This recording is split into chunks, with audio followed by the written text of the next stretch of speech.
Те се скитаха в полето, винаги двама, винаги. Те усмихнати платета, цели фраки, дръскотини.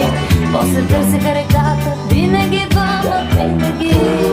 И се пръскаха с водата, чак до мрак, чак до мрак. Кой си спомня за полето с младите жита?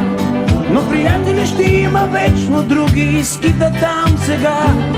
Други тичат към реката, винаги там, винаги. И кипи по тях водата, чак до мрак, чак до мрак. О,